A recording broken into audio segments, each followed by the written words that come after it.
Yo, selamat datang ke FPL FC untuk season 2021 dan 20 dan 21, dan ini adalah episod pertama yang dimana kita akan release 1 bulan sebelum bermulanya English Premier League, di mana akan jatuh pada tarikh 12 September 2020.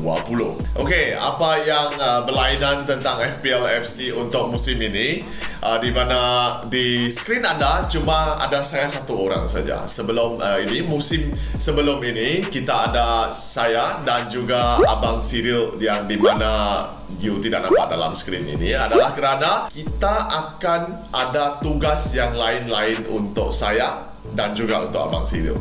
So, obviously, bila you tengok video ini, saya tengah buat video, so itu adalah salah satu tugas saya. Dan Abang Cyril, nanti you akan tengok Abang Cyril punya karya di-uploadkan ya.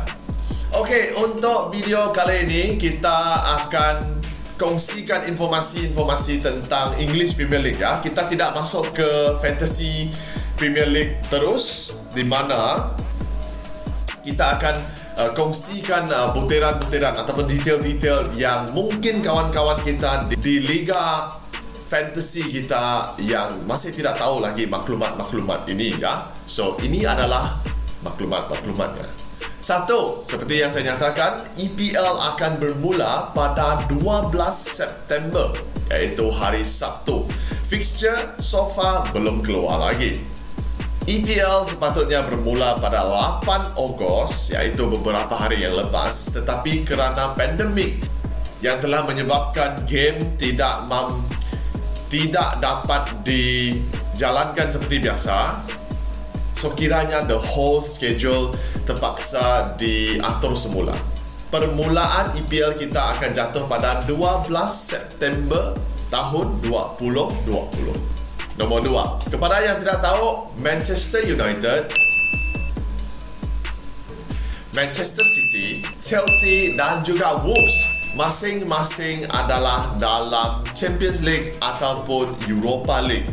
Dan sekiranya mereka pergi jauh dalam Champions League ataupun Europa League, mereka akan diberikan tempoh yang lebih panjang sebelum mereka bermula di EPL.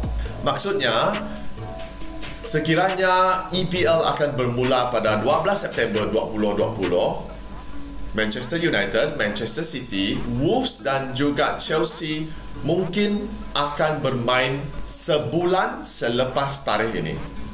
Ketiga, penghujung EPL untuk musim 2021 dijangka akan tamat pada Ahad Mei 23 tahun 2021, sekiranya tidak ada apa-apa yang luar jangkaan akan berlaku.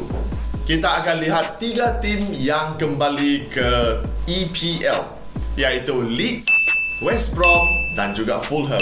Sekiranya pengurus-pengurus yang ada tengok Championship, anda akan dapat informasi-informasi daripada ketiga-tiga kelab ini dengan pemain-pemain mereka yang mungkin membawa impact kepada musim 2021. Dan kepada tim yang terkeluar, Norwich, Watford dan juga Bournemouth.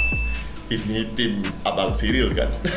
Seterusnya, transfer window. Transfer window telah pun buka daripada Julai 27 dan akan berlangsung sampai bulan Oktober. So, sekiranya anda ingin tahu siapa yang akan masuk ke kelab-kelab di EPL, kita akan ceritakan di sini di FPL FC. Okey, itu saja cerita kita untuk video kali ini. Bagi yang belum lagi subscribe untuk channel kita, tekan saja butang subscribe di bawah ataupun di tepi sini. Dan kita akan jumpa lagi di episod yang akan datang.